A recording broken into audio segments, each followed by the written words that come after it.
Before we go on to talking all things about West Ham before the Brentford game this evening, I just want to do a little bit on the news that broke on Thursday night, and that was the sad passing away of Pele. Look, I know this is a West Ham channel, but when something like this happens, the footballing world does grieve in unison. People would debate who is or who was the greatest footballer of all time. I'm sure you'll hear the names being mentioned, the same names: Diego Maradona, Lionel Messi, Ronaldo, etc.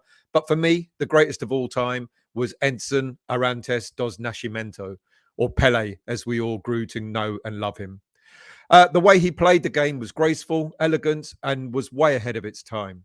When growing up, you would marvel at a player for bringing something new to the game, the Cruyff turn or the Rabona or whatever skill there was, talk of that time. And only to find out that quite possibly the player that introduced that particular skill or art was Pele himself. I was 8 years of age when I first really took notice of football per se. And in the 1970 World Cup, I remember watching the Brazilian team just simply wipe the floor with almost every team that they played against. The 1970 World Cup final, the 4-2 win over Italy. Of course, the great game against England when Brazil narrowly beat England 1-0. Pele setting up the goal for Jairzinho. It was a marvel when you're 8 years of age and you're watching football being played the way it was with the likes of Pele and the teammates that he had. It made you couldn't help but fall in love with football. It was just a phenomenal sort of spectacle, and that was back in 1970. You've seen some great games and some great players since then, I'm sure, but Pele was the artist, wasn't he? He was the maestro. For us oldies, to have seen Pele play football, not physically, unfortunately, but to have seen Pele play football, it just made you grow in love with the game. And I know now Pele is going to be greeted by his best mate, Moro, and he'll be waiting there at the pearly gates, surely going to put in a slide tackle when Pele enters. Look, rest in peace. He was the greatest. There's absolutely no two ways about it. You probably won't see a player like him again, winning 3 World Cups, something that I doubt very much any player in the modern age will be able to achieve. Right, let's move on to some more somber news, shall we, and talk about West Ham United. On the eve of our first home game since the end of the World Cup, David Moyes did his obligatory pre-match press conference on Thursday, answering a number of questions that were put to him by the press. He was congratulated on his 3-year anniversary. It was yesterday, the 29th of December. That marked the 3-year anniversary of his second tenure at the club. And he was asked if he needed a restart like the one he produced when he arrived back at the club. And in Moyes' reply, he provided us with a reminder of how he had to try and build the club up again in order to get us back into a good position. He also repeated that he'd achieved this much quicker than we probably all expected. And yes, we probably did. We probably were a little bit surprised at how much we've done in the past 3 seasons. And that's all very well. And indeed, Moyes is absolutely correct. When he returned to the club, things weren't good. If you look at the record when Moyes came back in on the second spell under Pellegrini in December of that year, we'd played 19 games. We had 19 points. We won only 5, drew only 4, lost 10, and had a goal difference of -11. And we were in 17th position in the league. Now, this season, Moyes has played 16 with 14 points. We've won 4, drawn 2, lost 10, goal difference of -7, and we're in 16th position. So the stats will tell you it's not bad just yet, but it could get worse after the Brentford game, couldn't it? Because basically, David Moyes has got 3 games on Pellegrini in order to get more points. So, we played 16 with only 14 points. If we win two of the next three games, it's quite possible that Moyes will surpass the poor record that Pellegrini gave us and might bring us up a few notches in the league as well. But they're not going to be easy games, are they? Because we've got Brentford at home, which has become our new bogey team. We've got Wolves away, and we've got Leeds away as well. And none of those games are going to be easy. Brentford, seem to sort of like just beat us at will. Bit like when Brighton keep playing us. For some reason, we can't seem to match teams like that for God knows why. And then Watford, and then Wolves and Leeds United have got something to play for, just like us. They want to win games in order to drag themselves away from the bottom of the league. So we're not going to go there, and it's not going to be with an easy task on our hands. It's going to be really, really difficult. And if David Moyes doesn't get anything from the next three games, it's going to be us. It could be if we lose against Brentford on Friday tonight, we could, depending on results over the weekend, we could end up, in the bottom three. We just don't know how things are going to work out, and I think that's a massive, massive concern.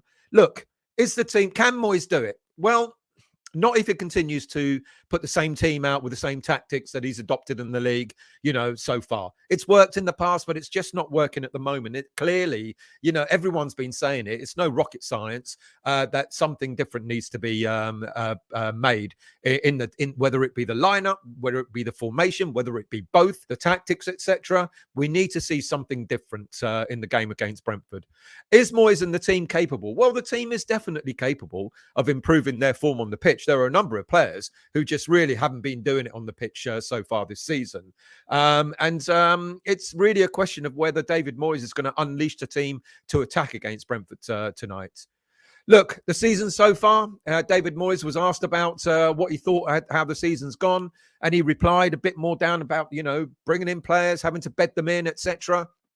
He talked about the team having been quite steady over the last couple of years, and bringing in so many players maybe has sort of made it a bit more difficult. Granted, we've probably brought in more players than most other Premier League teams. I think Nottingham Forest have brought in more, and look where they are. But it's not just about bedding in players, is it? Moyes has not alluded to the fact that the established players at the club have just not been performing. We've had some very, very mediocre, lackluster performances from the more established players. The players who are meant to kind of settle in, the new players, have not been doing it themselves. Fabianski, look at the positioning for Fabianski against Arsenal. And I've been advocating for Areola to start since Areola signed permanently. Yeah, and I just, even last season I was advocating for him to be our number one. And I think it's time, to be quite honest with you. Aaron Cresswell, he's seen better days. He tries. It's not that any of these players don't try, but unfortunately the Premier League is harsh. It's you can't just we saw it on Monday night against Arsenal.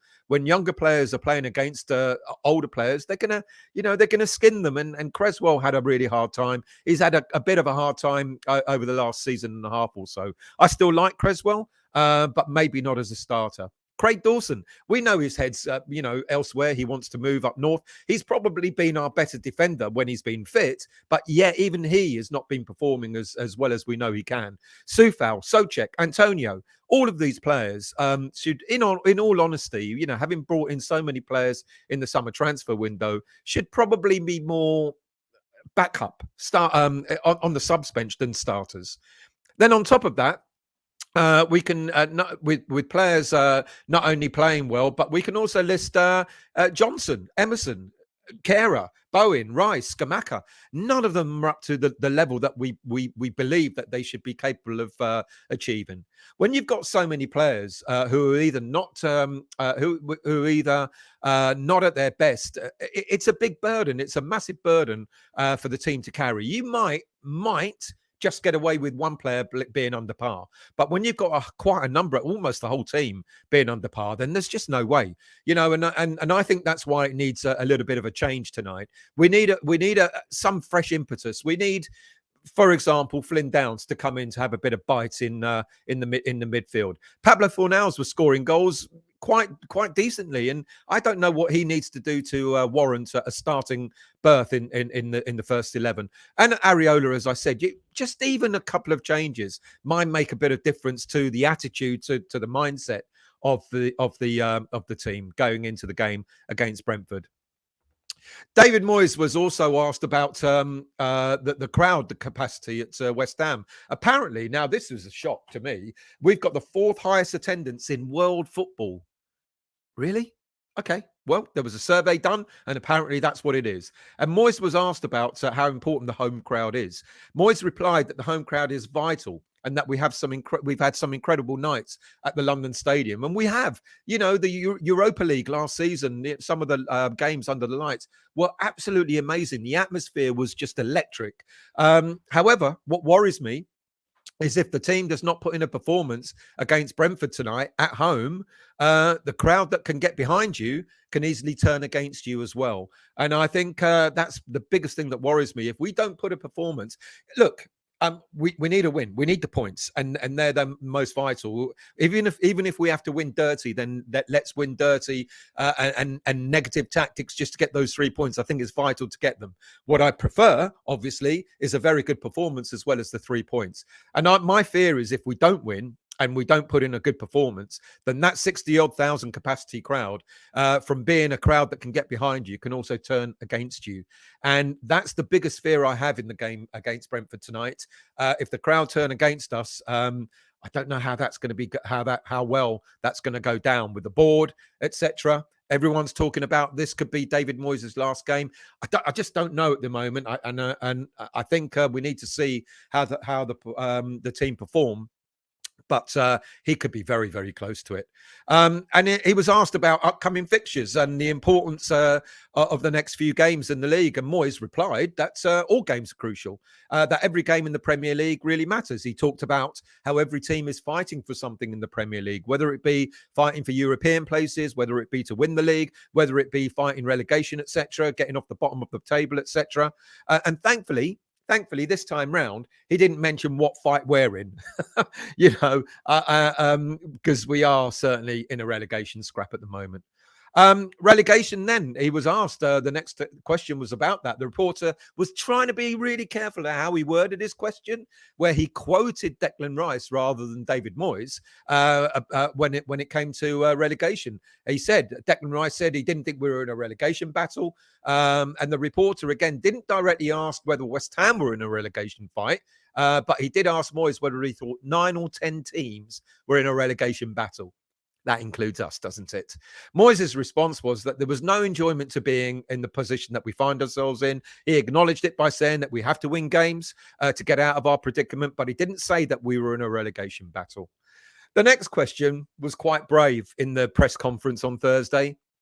And the reporter asked, there are reports that you are under pressure and that this is a must-win game. Is that the case? Well, could see David Moyes' face in the way he answered that. He said, no, not at all. I've got great support from David Sullivan at the moment. I'd say your sources are not correct. I feel they are wide of the mark at the moment. I'm not daft. You're always under pressure as a football manager. Nobody can really get can get really over that. Most managers, if you lose a few games, you're always going to be under a bit of pressure. So for me, at the moment, those words used there twice were quite significant.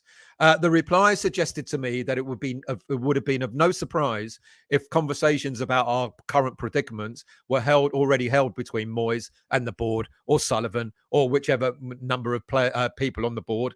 And I'm sure David Moyes would have given assurances that things will change soon. At the moment, may suggest that perhaps a specific target of wins or points may not necessarily have been discussed between Sullivan and Moyes, but that the manager will be under no illusion that there's huge pressure on him to improve things, and that the board may feel compelled to act sooner rather than later if things don't change. So Moyes, wasn't as confident as he normally is in his press conferences. And apparently we know that he doesn't enjoy doing press conferences, but he seemed quite, I I don't know, just not as domineering in the press conferences as he normally is. And to use the words "at the moment" seems to suggest that he knows that time would be up if things don't change. And he was asked that. He said, because of your achievements over the last 3 years, do you think you deserve more time?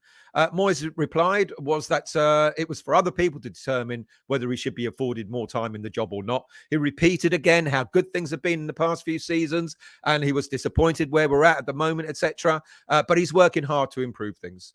Despite the response, Moyes certainly didn't sound as upbeat in his reply as he had been in the past. And I'm sure he has known this for a while, but even he cannot hide from the predicament that we find ourselves in. And talking about past achievements cannot continue to be the de facto response to where we're at the moment. Right. Player injuries. He was asked, how have injuries to new signings affected us this season? Moyes agreed. He said the injuries have played a big part in the disruption to our season, and as well as getting new signings in late, were also not a help. Now, injuries can happen to any player. It is unfortunate, and this is the one problem that we've got at the moment with injuries all around the pitch. We just seem to have worse luck than other teams. Probably not so, but it just feels that way, doesn't it? Is it just bad luck? Well, look, due diligence would have told us that when we signed Cornet, the club would have known, or David Moyes would have known about his injury record. Look, for example, I mean, the irony here is that Cornet didn't miss that many games for Burnley. I think he only missed a couple of games in all through injury when he was there. But it was at Lyon that his injury record was quite significant, where he missed quite a number of games through a number of different injuries when he was at the French club. Now, look, we've heard now last night the news broke, and again, Moyes, being honest, this is a massive surprise and an about turn, because as we know last season, whenever Moyes was asked anything about injuries, he more or less sort of like shunted questions about injuries away. But he's talked about Cornet quite openly. He's talked about how Cornet has been over to France to see a specialist for the calf injury. He's talked about Cornet having had a number of injections to try and overcome the injury that he's got, but that hasn't worked. And he's going to have another injection to see if that can help. And if that doesn't, then it could possibly mean that Cornet will have surgery. If Maxwell Cornet has surgery, you can probably kiss the rest of this season goodbye. That would be him out for probably the remainder of this season. And it's a massive shame because, he looked lively in the few games that we've seen of him. I don't know how many games he played, maybe 3, maybe 1 starter and three or 4 substitutions this season. He looked good. He looked sharp. He looked lively. He looked energetic. He looked, he had pace in him, etc. Stuff that we were kind of missing and stuff that could absolutely inject a different approach to the way we play. So him being out for the rest of the season was a massive blow for us. And then he went on to Aguerd. My apologies for the misspelling. Now, again, was this unfortunate? He's picked up injuries. Again, if you looked at his injury record, you would know that Aguerd suffered ankle injuries when he was at his previous club, Rennes. In the 2019-2020 season, he missed 11 games because of an ankle injury, which was much the same as what he had with the injury he sustained just in pre-season. So we knew about his injury record. There are other players, we know about Zuma's knee problems before we signed him. So is this unlucky? You've got to take note of the injury record of the past. Like Cornet, I think was unfortunate. Cornet's record of injuries was way beyond Burnley. But with Aguerd and with Zuma, we kind of knew what we were letting ourselves in for. And then as we're trying to get players into the club, we remember what Moyes said at the end of last season. He said he wanted to get players in early, but that didn't happen. And he mentioned that as being another problem. Players, the players that we signed, some of them came in when the season already started. But that probably goes back to us spending time and effort going for unrealistic targets, hence taking a lot longer to get players in than we should. We know the loving that Moyes wanted for Lingard. He waited as long as he possibly could before he started looking at other targets. He really wanted the players like Lingard and other players, etc., who weren't coming to West Ham United. And how much time did we lose in the transfer window before we actually went for other players? And of course, that was going to then be a little bit too late. Then he went on about the game tonight. We'll go, he said, how are you going to go about trying to beat Brentford? And I think this was a red rag to a bull for a lot of people who are very anti-Moyes at the moment. He said, we'll go about the game the way we've done for long periods. We'll do everything we can to win. We'll try and attack them. We'll try and defend well when we're put under pressure. We'll try and do all the things required to get a result. That didn't say anything at all. But the words of we'll go about the game the way we've done for long periods seems to suggest is I'm going to try again what we've done and let's see if it works this time. And that's a red rag to a bull. I didn't expect David Moyes to give us any tactical giveaways in the press conference, and why should he? He's not going to tell the press what how he's planning to play, etc.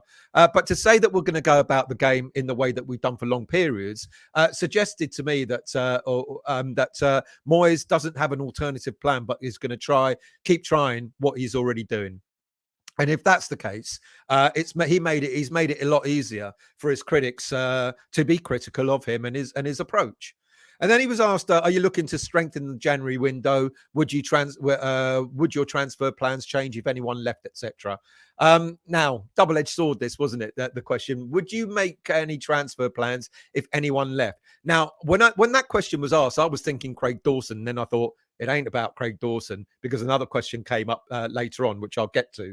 And he said, no. He said, we don't think we're going to do an awful lot of business. That could change, but I don't see us doing business at all. I don't see us doing an awful lot of business.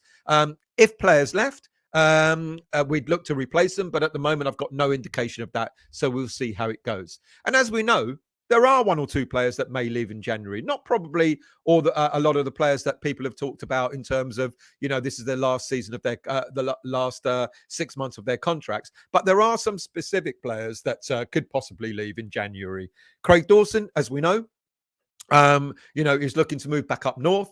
I think Moyes will try and persuade him to stay for the rest of the season. But it's a possibility that if we found an alternative centre-back, then quite possibly we'll see Craig Dawson leaving. And apparently the news is that Wolves are closing in to sign him. Arthur Masuaku, although he's out on loan at the moment, could also leave. I know he's not part of the squad, but let me get to that in a moment. But Arthur Masuaku could leave on a permanent in January, which might give us a little bit of cash in order to sort of look to bring in a player either on loan or a player to buy.